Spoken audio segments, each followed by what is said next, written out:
Hi friends, ನಮಸ್ಕಾರ ಎಲ್ರಿಗೂ. ಎಲ್ಲ ಹೇಗಿದ್ದೀರಾ? ಚೆನ್ನಾಗಿದ್ದೀರಾ ಅಂತ ಅಂದ್ಕೊಂಡಿದ್ದೀನಿ. ಮದುವೆಗೆ ತುಂಬ ಶಾಪಿಂಗ್ ಆಯಿತು. ಸೊ ಇದೇ ನಮ್ಮ ಮನೆಯಲ್ಲಿ ಲಾಸ್ಟ್ ಮದುವೆ ಆಗಿರೋದ್ರಿಂದ ತುಂಬ ಸೀರೆ ತೊಗೊಂಡು ಸುಮಾರು ಒಂದು 100 ಸೀರೆ ತೊಗೊಂಡಿದ್ದೀವಿ. ಅದರಲ್ಲೂ ಬೇರೆ ಈ ಥರ ಟ್ರೆಂಡಿಂಗಲ್ಲಿ ಆಲ್ಟ್ರೇಷನ್ನು ಅದು ಇದು ಮಾಡಿಸ್ಕೊಳ್ಳೋದು ಎಲ್ಲನೂ ಫುಲ್ಲು ಬ್ಯುಸಿಯಾಗಿ ಆ ಚಿಕ್ಕಪೇಟೆ ಸುತ್ತಾಡಿ, ಹಾಗೆ ಕಲ್ಲೂರಲ್ಲಿ ಒಂದಷ್ಟು ಶಾಪಿಂಗು ಎಲ್ಲ ಕಡೆನೂ ಮಾಡಿ ಫೈನಲಿ ಮದುವೆ ಮಾಡಿ ಮುಗಿಸಿದ್ದೀವಿ. ಕಲ್ಲೂರಲ್ಲೇ ಸುಮಾರಾಗಿ ಒಂದು 100 ಸೀರೆ ನಾವು ಶಾಪ್ ಮಾಡಿರ್ಬೋದು. ಇದು ಚಿಕ್ಕಪೇಟೆಯಲ್ಲಿ ಒಂದು ಸುಮಾರು ಒಂದು 20-25 ಸೀರೆನ ಶಾಪ್ ಮಾಡಿದ್ದೀವಿ. ಹಾಗೆಯೇ ನಮ್ಮ ಆಂಟಿಯವರಿಗೆಲ್ಲ ಸೀರೆ ಕೊಟ್ಬಿಟ್ಟು ಬರೋಣ ಅಂತ ಹೇಳಿ ಹೋಗಿದ್ವಿ. ಎಲ್ಲನೂ ಸೀರೆ ನಮ್ಮಮ್ಮನೇ ಕೊಡ್ತಾಯಿದ್ರು. ಕಾರ್ಡ್ ಕೊಡ್ಬೇಕಾದ್ರೆ ನಮ್ಮಮ್ಮ ಅಪ್ಪ ಕೊಡ್ತಾಯಿದ್ರು. ಬಟ್ ನಮ್ಮ ಆಂಟಿ ಮನೆಗೆ ಹೋದಾಗ ನಮ್ಮ ಆಂಟಿ ಫುಲ್ ಕನ್ಫ್ಯೂಷನಲ್ಲಿದ್ದರು, ಯಾವ್ದು ಎತ್ಕೋಬೇಕು ಅಂತ ಹೇಳಿ. ಇನ್ನು ಅಂಗಡಿಗೆ ಏನಾದರೂ ಕರ್ಕೊಂಡು ಹೋಗಿದ್ರೆ ಯಾವುದು ಸೆಲೆಕ್ಟ್ ಮಾಡ್ತಿರ್ಲಿಲ್ಲ. ಆಮೇಲೆ ಎಲ್ರಿಗೂ ಬಟ್ಟೆ ಕಟ್ಸೋದಿದೆ ಅಲ್ಲ, ಲಾಸ್ಟ್ ಮದುವೆ ಅಂದಮೇಲೆ ಈ ಥರ ಲೆಹೆಂಗಾನ ತೊಗೊಂಡಿದ್ವಿ. ಚೆನ್ನಾಗಿತ್ತು, ಚೆನ್ನಾಗಿ ಕಾಣಿಸ್ತಾ ಇತ್ತು. ಹೊಲ್ಸ್ ಮೇಲೆ ಮದುವೆಗೆ ಹಾಕ್ಕೊಂಡಿದ್ದಾಗ್ಲೂ ತುಂಬ ಚೆನ್ನಾಗಿ ಕಾಣಿಸ್ತಿತ್ತು. ಮತ್ತು ನಾನು ಮದುವೆಗಂತ ತೊಗೊಂಡಿದ್ದ ಸೀರೆನ ನಾನು ಇನ್ನೂ ಇಷ್ಟು ದಿನ ಆದರೂ ಫಾಲ್ಸ್ ಹಾಕಿಲ್ಲ. ನಾನು ನೋಡೇ ಇಲ್ಲ ಜಾಸ್ತಿ, ಹಾಗೆ ವೇರ್ ಮಾಡೋದು, ಹಾಗೆ ಇಡೋದು. ಮತ್ತು ನಾವು out of Karnataka, out of state ಇದ್ವಲ್ಲ, ಹಾಗಾಗಿ ನನಗೆ ಈ ಸೀರೆ ಬಗ್ಗೆ ಎಲ್ಲ ಜಾಸ್ತಿ ಇಂಟ್ರೆಸ್ಟ್ ಆಗಲಿ ಅದ್ರ ಬಗ್ಗೆ ಎಲ್ಲ ಇರಲಿಲ್ಲ. ಇವಾಗ ಸ್ವಲ್ಪ ಫಂಕ್ಷನಿಗೆ ಹೋಗೋದು ಅದು ಇದು ಜಾಸ್ತಿ ಆದಾಗ ಸ್ವಲ್ಪ ಸೀರೆ ಎಲ್ಲ ತೆಗೆದು ಮಡಚಿ ಇಡೋದು ಮಾಡ್ತಾಯಿದ್ದೆ. ಹಾಗೆ ಗಂಡು ಮಕ್ಕಳಿಗೆ ಅಂದರೆ ಹತ್ತಿರದಲ್ಲಿರೋರಿಗೆ ಕೊಡೋದಕ್ಕೆ ಒಂದು ಪ್ಯಾಂಟ್ ಶರ್ಟ್ ಈ ಥರ ಪ್ಯಾಕ್ ಬರುತ್ತಲ್ಲ, ಅಂಥದ್ದು ತಗೊಬಂದಿದ್ವಿ.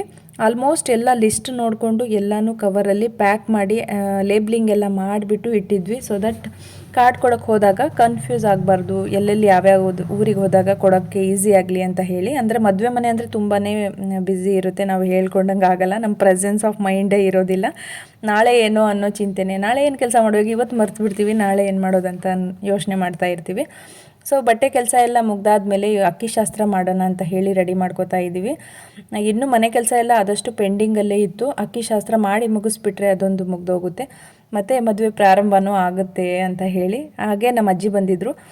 ಸೊ ಈ ಥರ ಹಿರಿಯರಿದ್ದರೆ ನಮಗೆ ಯಾವ್ಯಾವ ಶಾಸ್ತ್ರ ಯಾವ್ಯಾವ ಟೈಮಲ್ಲಿ ಮಾಡಬೇಕು, ಹೆಂಗೆ ಮಾಡಬೇಕು ಅಂತ ಹೇಳಿ ನಮಗೊಂದು ಐಡಿಯಾ ಸಿಗುತ್ತೆ. ಹಾಗೆಯೇ ಇದೊಂದು ಒಳ್ಳೆಯ ಶಾಸ್ತ್ರ, ಯಾಕಂದರೆ ಇವಾಗ ಮಿಷಿನಲ್ಲೆಲ್ಲ ಭತ್ತ ತೆಗ್ಸೋದು, ಅಂದರೆ ಅಕ್ಕಿನ ಮಾಡಿಸ್ತಾರಲ್ಲ, ಭತ್ತ ಎಲ್ಲ ಜಾಸ್ತಿ ಬಂದಿರುತ್ತೆ, ಅದನ್ನೆಲ್ಲ ಕ್ಲೀನ್ ಮಾಡಬೇಕು. ಸೊ ದಟ್ ಇಲ್ಲ ಅಂದರೆ ಹಾಳಾಗಿಬಿಡುತ್ತೆ, ಅಷ್ಟೊಂದು ಟೈಮು ಇರೋದಿಲ್ಲ. ಇದೊಂದು ಶಾಸ್ತ್ರ ಚೆನ್ನಾಗಿ ಮಾಡಿದ್ದಾರೆ. ಊರಿನ ಹೆಂಗಸರೆಲ್ಲ ಬಂದು ಅಕ್ಕಿ ಎಲ್ಲ ಕ್ಲೀನ್ ಮಾಡಿ ಕೊಡ್ತಾರಲ್ಲ, ಈಗ ಒಂದು ಒಳ್ಳೆ ಶಾಸ್ತ್ರ ಅಂತ ನನಗನ್ಸುತ್ತೆ. ಚಪ್ರ ಹಾಕಿದಾಗಲೂ ಅಷ್ಟೇ, ಎಲ್ಲರೂ ಬರ್ತಾರೆ ಚಪ್ರ ಹಾಕೋದಕ್ಕೆ.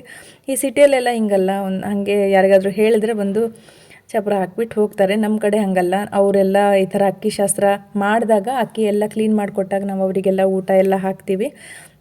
ಚೆನ್ನಾಗಿ ಡೇನ ಸ್ಪೆಂಡ್ ಮಾಡ್ತೀವಿ. ಹಾಗೆಯೇ ಇಲ್ಲಿ ಅಡುಗೆಗಂತ ಹೇಳಿ ಸೊಪ್ಪೆಲ್ಲ ಕ್ಲೀನ್ ಮಾಡಿ ಇಟ್ಕೊಂಡಿದ್ದೀವಿ. ಸುಮಾರು ಒಂದು 50 ಜನಕ್ಕೆ ಅಡುಗೆ ಮಾಡೋದಿತ್ತು.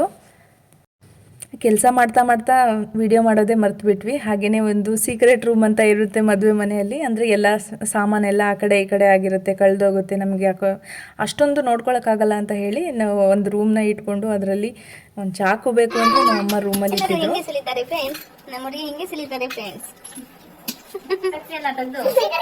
ಶಕ್ತಿ ಎಲ್ಲ ತೆಗೆದು ಫ್ರೆಂಡ್ಸ್, ರಿಯಲಿ ನೋಡಿ ಎಲ್ಲಿ ಹೊಡಿತಾರೆ ಹಾಗೆಯೇ ಲಾಸ್ಟ್ ಮೂಮೆಂಟಲ್ಲಿ ಒಂದು ಸ್ವಲ್ಪ ಒಂದು 400-500 ಕಾರ್ಡ್ ಬೇರೆ ಊರಲ್ಲಿ ಹಂಚಕ್ಕೆ ಕಡಿಮೆ ಆಯಿತು. ಸೊ ಪುಟಾಣಿಗಳ ಹೆಲ್ಪ್ ತೊಗೊಂಡು ಎಲ್ಲನೂ ಬೇಗ ಇದು ಮಾಡಿದ್ವಿ. ಸೊ ನೆಕ್ಸ್ಟ್ ಚಪ್ರದ ಶಾಸ್ತ್ರದ ವಿಡಿಯೋ, ಏನೇನು ಶಾಸ್ತ್ರ ಮಾಡ್ತಾರಂತ ವಿಡಿಯೋನ ನಿಮ್ಮ ಜೊತೆ ಶೇರ್ ಮಾಡ್ಕೋತೀನಿ. ಇಷ್ಟ ಆದರೆ ಲೈಕ್, ಶೇರ್ ಆ್ಯಂಡ್ ಸಬ್ಸ್ಕ್ರೈಬ್ ಮಾಡ್ಕೊಳ್ಳಿ. Thank you.